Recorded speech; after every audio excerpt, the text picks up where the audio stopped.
Ya, selamat pagi Desi, selamat pagi seluruh pendengar Pro 1 RRI ND dimanapun berada. Selamat Baik, pagi sekaligus. selamat pagi, selamat berhari Minggu Pak Bupati ya.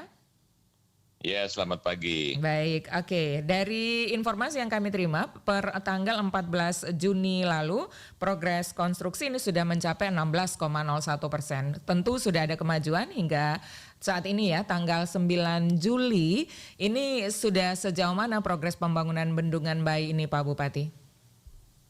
Baik, saya kira belum bergerak banyak, masih di sekitar angka di bawah 20%. Oke, Tapi iya. bahwa sekarang sudah dapat lagi surat dari Balai Wilayah Sungai NTT untuk Penlok 2, jadi sosialisasi Penlok 2. Jadi kami diminta untuk menyiapkan tempat agar warga yang nanti terkena dampak di Penlok 2, jadi ada perluasan Oke. perluasan areal yang harus dibebaskan untuk kepentingan Waduk Bayi ini. Ya. Ya, jadi untuk itu apa yang kemudian sudah dilakukan pemerintah daerah Pak Bupati sejauh ini lancar untuk pembebasan lahan ini Pak Bupati? Ya, pembebasan lahan untuk Penlok 2 ini belum, jadi kepada masyarakat disosialisasi dulu. Kita Oke. sangat hati-hati untuk tidak mengulangi kekeliruan kita pada Penlok 1 dulu, ya, sehingga banyak yang tercecer, terutama yang menimbulkan pertentangan antar warga karena saling klaim tempat atau tanah, terutama lahan yang memang belum digarap siapa-siapa gitu, lahan komunal. Ya, Oke. kita berusaha untuk di Penlok 2 ini potensi-potensi masalah di lapangan antar warga ini bisa kita minimalisir.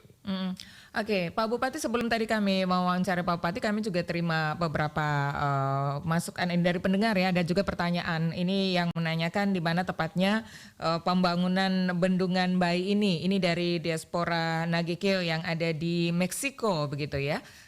Pak Oh ya, Bupati, silakan boleh disampaikan, mungkin juga ada yang belum tahu tepatnya di mana tempat Bendungan Bayi ini dibangun di Kabupaten Nagekeo. oh ya. Bangunan Waduk Bayi ini dekat dan paling banyak menyita lahan warga Ulayat Lambo, sehingga dia disebut juga dikenal juga Waduk Waduk Lambo. Lambo. Iya, jadi waduk ini meliputi desa-desa di 3 kecamatan. Dari kecamatan Nangororo ada, walaupun sedikit tapi ada, Ulu Pulu. Kemudian dari kecamatan Ayasisa Selatan itu Rendu Butove. Dan yang paling banyak itu dari kecamatan Ayasisa, Desa Labolewa. Jadi ada Ulayat, Lambo dan Kawa. Oke, iya. Mereka punya yang paling luas, ya.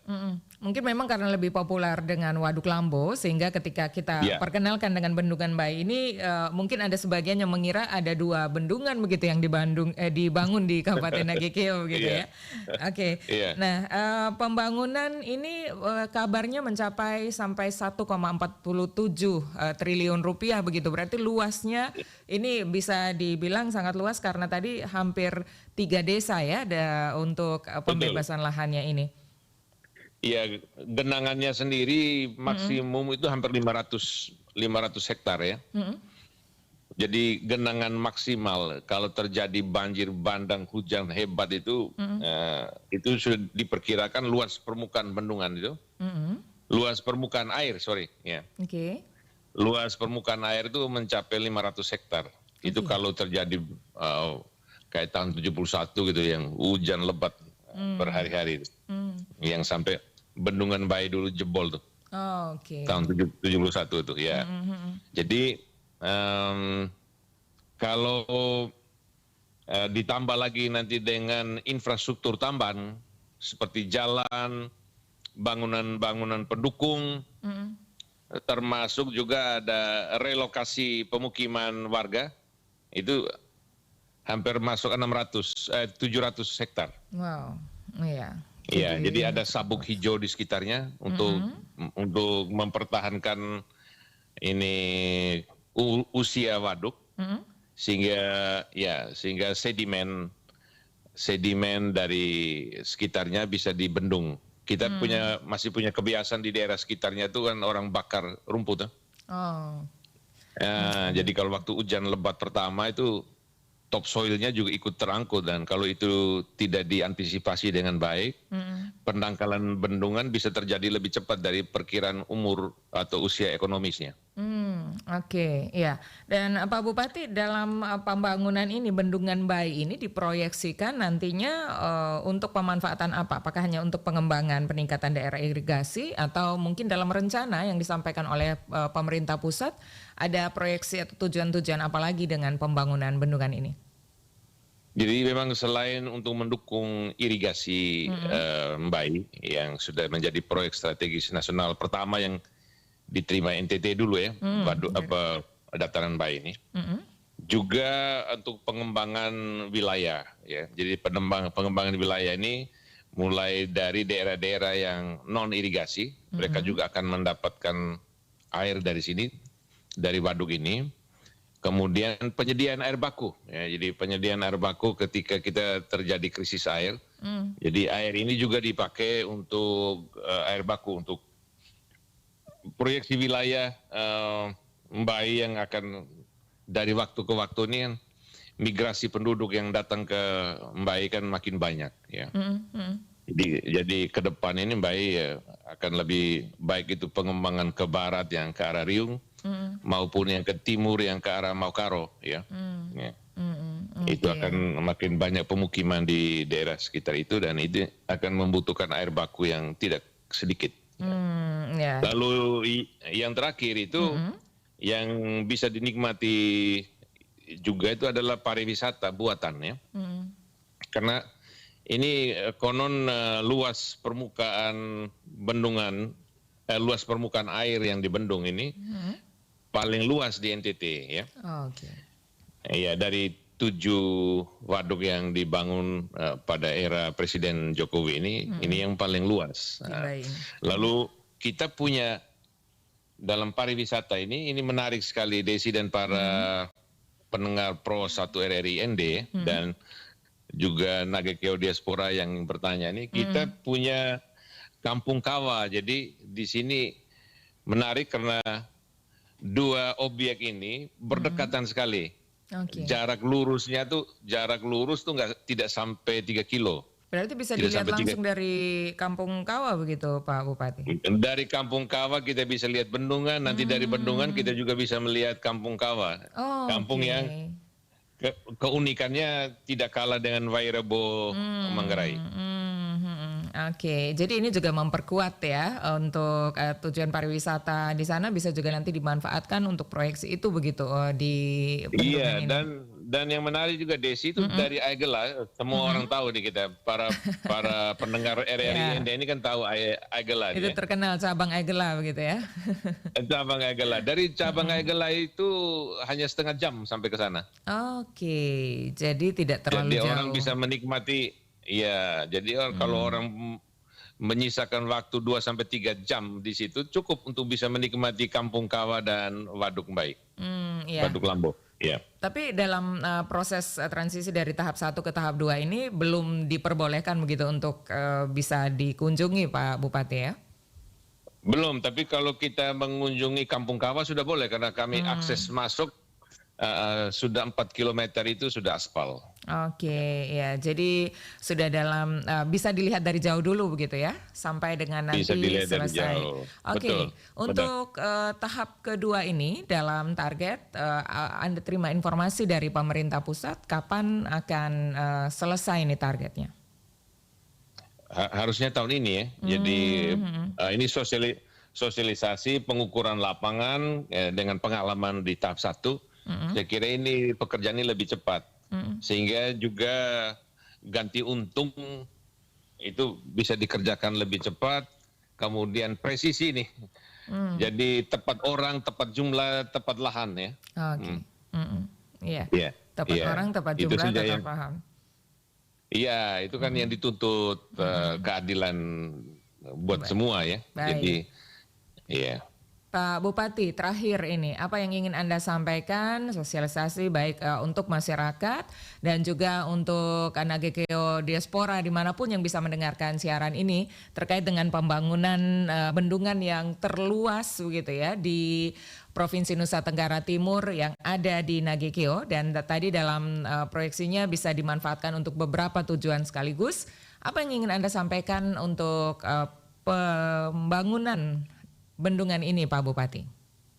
Baik, ini yang pertama buat warga Nagekeo ya, terutama buat warga Nagekeo, mereka yang terdampak langsung dari pembangunan waduk ini. Jadi yang pertama itu terima kasih kepada mereka karena sudah merelakan lahan itu.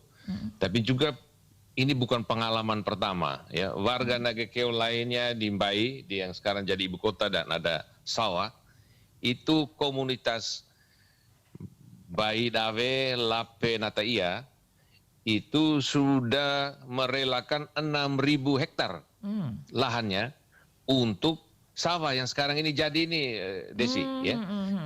Jadi ini sudah ada pengalaman, sudah ada warga sebelumnya, dan mereka dulu itu tidak pernah mendapatkan ganti untung. Okay. Ini yang saya perlu ingatkan bagi semua warga Nagekeo, terutama warga yang terdampak.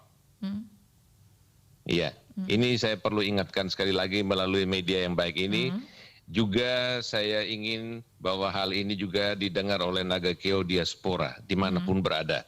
Ya, saya ulangi sekali lagi, warga Baidawe, Lape Nataia itu menyerahkan 6.000 hektar kepada negara untuk dikelola menjadi sawah dan sekarang dinikmati semua Luar biasa. orang.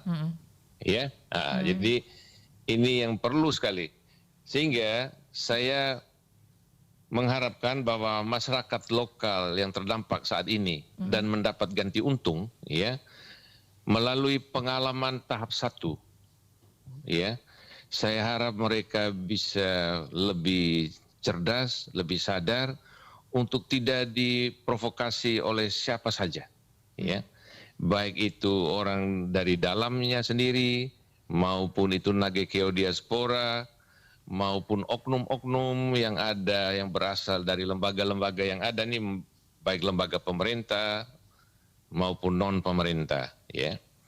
Ini pengalaman yang sangat berharga, dan kalau kita tidak mengelola ini dengan baik, ya kita tertunda. Jalan menuju kesejahteraan itu tertunda. Ya.